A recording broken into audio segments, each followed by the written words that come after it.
Bismillahirrahmanirrahim.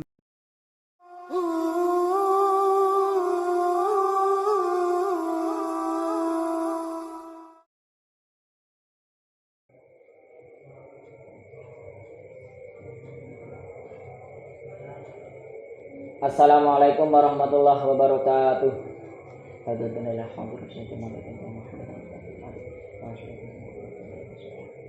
Al-Fatihah. A'udzu billahi minasyaitonir rajim. Bismillahirrahmanirrahim. Alhamdulillahirabbil alamin arrahmanirrahim maliki yaumiddin. Iyyaka na'budu wa iyyaka nasta'in. Ihdinas siratal mustaqim. Siratal ladzina an'amta 'alaihim. Bismillahirrahmanirrahim. Qala al-mu'allif rahimahullah wa nafa'ana bihi fid dharain amin ya rabbal alamin. Bismillahirrahmanirrahim. Bismillahi ay abtati ngawiti sapa ingsun kelawan nyebut asmane Allah. Ar-Rahmani kang maha welas asa ing dalem donya lan akhirat. Ar-Rahim tur kang welas asa ing dalem akhirat bloko. Qala Muhammadun huwa ibnu Maliki Ahmadu Rabbillah khairal maliki musholliyan ala nabiyil mustafa wa alihil mustakmilina syarafa. Kola bakal dawuh sapa Muhammadun sapa ke Muhammad. Huwa hale utawi ke Muhammad iku ibnu Malikin iku kang aran Ibnu Malik. Ahmadu ing dawuh Ahmadu ilal akhir sampai asyarafa. Ahmadu muji sapa ingsun Rabbi ing pangeran ingsun. Ahmadu muji sapa ingsun Rabbi ing pangeran ingsun. Rupane Allah khairu malikin hale sak bagus-baguse zat kang ngeratoni. Khairu malikin hale sak bagus-baguse zat kang ngeratoni. Musolliyan hale wong kang nyuwunake rahmat takzim ala nabi ing atase kanjeng nabi. Ini sebagian redaksi ada yang mengatakan ala rasuli. Ala nabi ing atase kanjeng nabi al mustofa kang den pilih sinten nabi.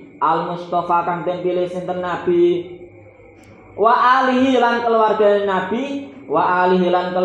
nabi al mustakmilina kang padha nyampurnakake kabeh asyarafa ing kamulyan. Berarti kalau asyarafa ini maf'ul bih dari al mustakmilina. Ini boleh asyurofa'u pembuangan hamzah karena nadom. Berarti asyurofa kang mulya maktuf atau naat dari al mustakmilin.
Baik, kola Muhammadun huwa ibnu Maliki.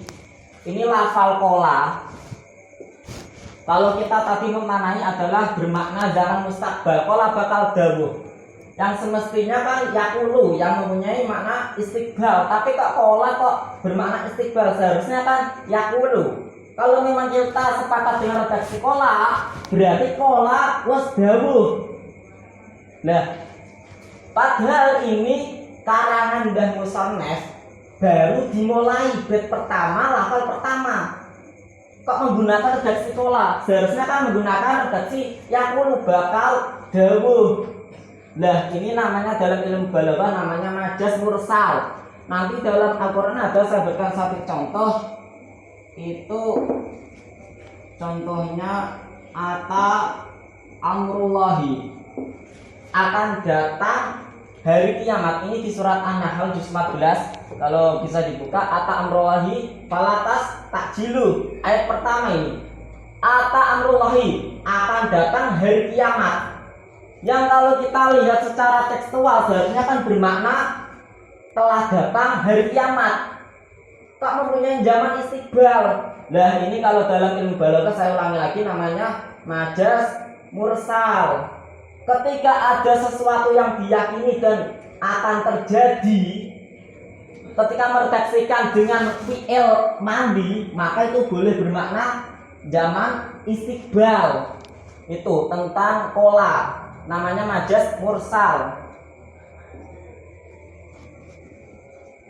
Seharusnya kalau kita memakai yaqulu kan pas, nah ini memakai kola gitu. Kemudian lafal Muhammadun, kola Muhammadun, fa'il dari kola. Lafal Muhammadun fa'il dari kola. Muhammad itu siapa? Muhammad adalah itu nama pengarangnya, dan yang berkata ini pengarangnya. Orang ngomong tak tok menyebutkan namanya sendiri. Syekh Muhammad telah berkata. Seharusnya kan saya akan berkata, ya kan? Kok menyebutkan namanya sendiri? Seharusnya kan menggunakan kata ganti saya. Nah, ini namanya kalau dalam ilmu balaghah namanya badi' iltifat minat takalum ilal ghaibah. Badi' iltifat minat takalum ilal ghaibah. Kalau memang kita sepakat menggunakan kola, seharusnya kan kultu, akan berkata, saya akan berkata. Kok malah menggunakan namanya sendiri? Dan saya ulang lagi, itu namanya badi' iltifat minat takalum ilal ghaibah. Pengalihan dari takalum ke ghaibah. Kemudian huwa ibnu Malikin, Syekh Muhammad berkata. Siapa Syekh Muhammad? Yaitu Ibnu Malik. Ibnu Malik itu ternyata siapa? Ternyata bukan bapak dari Syekh Muhammad. Ibnu kan secara makna lughat kan artinya anak laki-laki. Tapi beliau Syekh Muhammad ini menisbatkan dirinya kepada nama kakeknya. Nama asli bapaknya siapa Syekh Muhammad? Muhammad bin Abdillah. Dan kenapa kok Mbah Syekh Muhammad pengarang Alfiyah menggunakan nisbat pada kakeknya? Ini ada dua pendapat. Ada yang mengatakan itu ta'aduban ila Rasulillah, karena tidak mau menyamai penisbatan kepada Rasulullah. Nama romonya Rasulullah kan Abdillah. Kalau nanti dinisbatkan pada Ibni Abdillah itu kan menyamai nama Rasulullah, nisbatan Rasulullah, maka beliau menisbatkan pada nama kakeknya ta'aduban, toto kromo kalau bahasa Jawanya.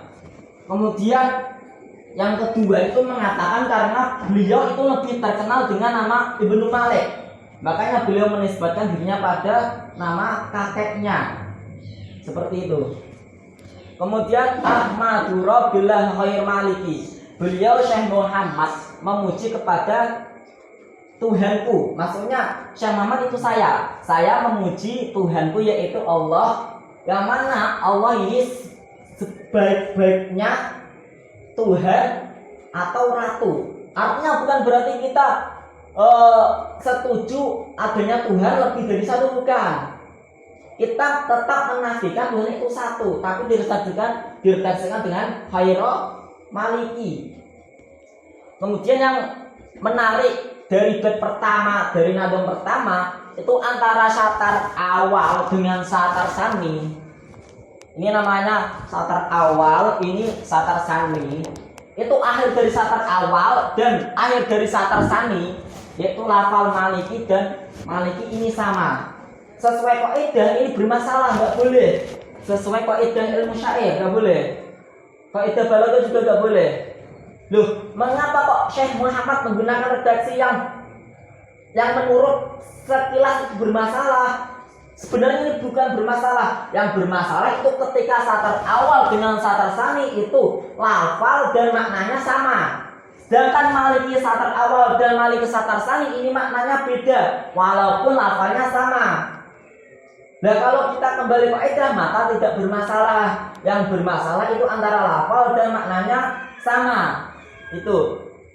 Kemudian musolliyan ala Nabi Mustafa, bersamaan memuji Allah, beliau, artinya maksudnya saya Syekh Muhammad pengarang Alfiyah itu memintakan rahmat takzim kepada Nabi Muhammad yang dipilih. Ini berarti tentunya hal qadarah, karena tidak mungkin beliau memintakan rahmat takzim bersamaan dengan memuji Allah ya. Hal qadarah ini tentunya kepada Nabi yang terpilih atau dipilih. Sebagian redaksi itu ala rasulil Mustafa, kepada Nabi yang terpilih, dan keluarganya Nabi yang menyempurnakan kemuliaan. Ini bisa asyarafa. Kalau kita asyarafa berarti menjadi mas'ul bihnya dari al-mustaqmilina yang bisa beramal seperti fi'ilnya yaitu muta'addi tentunya. Dan bisa asyurafa'u. Kalau asyurafa'u ini kan jamak, berarti menjadi naat dari al-mustaqmilin. Kalau asyurafa'u berarti asyurafa, pembuangan hamzah taknis, karena posisinya menjadi syair akhir dari qafiyah itu. Wa asta'inu fi alfiyah maqasidun nahwi biha mahwiyah. Wa asta'inu lan nyunake rahmat tak. Wa asta'inu lan nyun pitulung sapa ingsun Allah ing Allah fi alfiyatin ing dalem ngangget nandom alfiyah. Maqasidun nahwi kang utawi pira-pira sejone ilmu nahwu mahwiyatun iku kawengku biha ing dalem alfiyah. Ini ya wa asta'inu. Ini beliau memakai domir, setuju memakai domir mutakallim. Saya meminta pertolongan kepada wa asta'inullah fi alfiyah. Saya memintakan pertolongan kepada Allah dalam hal mengarang kitab alfiyah.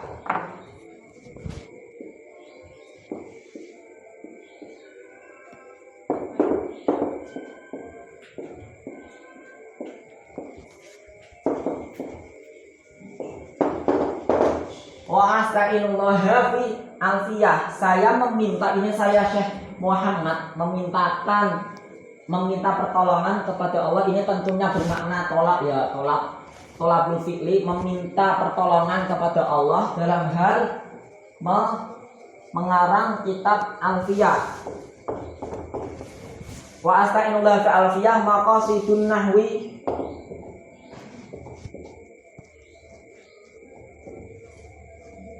biha mahwiyah.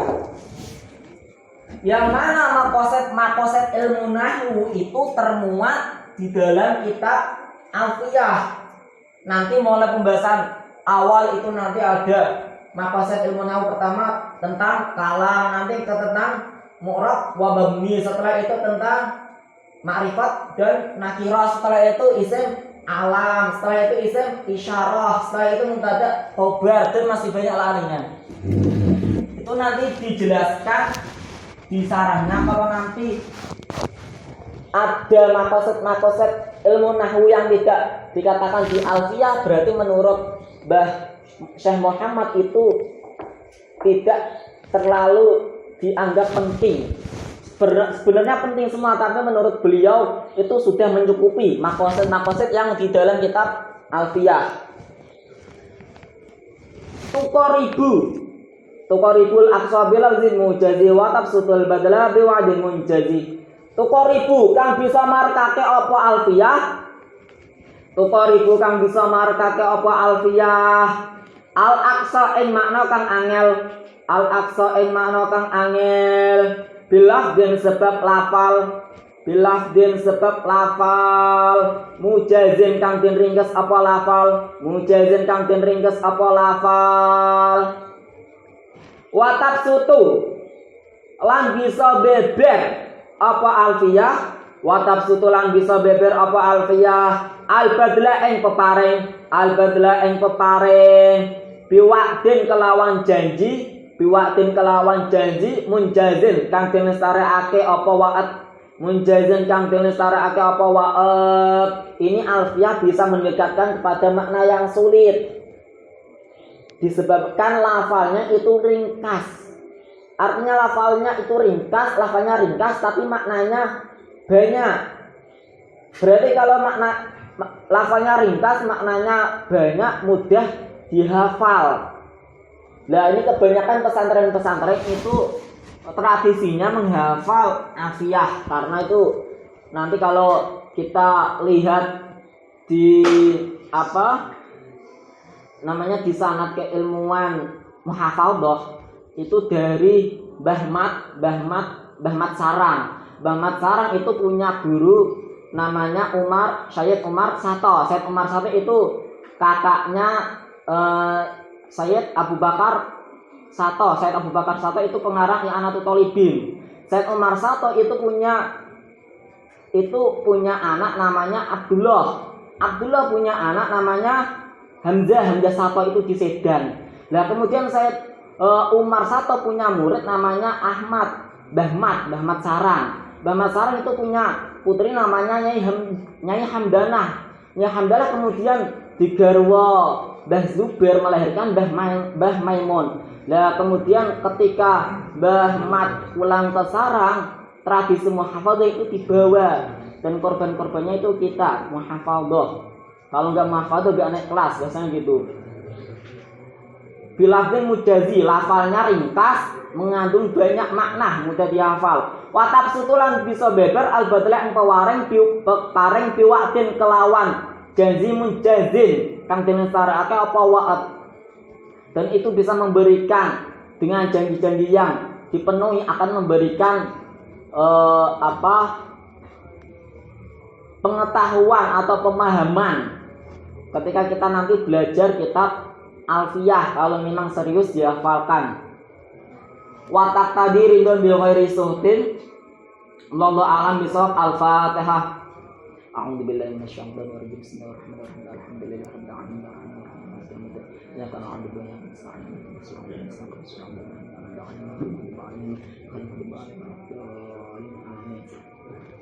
Daskan dulu, besok kita lanjutkan. Wassalamualaikum warahmatullahi wabarakatuh. La ilaha illallah, la ilaha illallah, la ilaha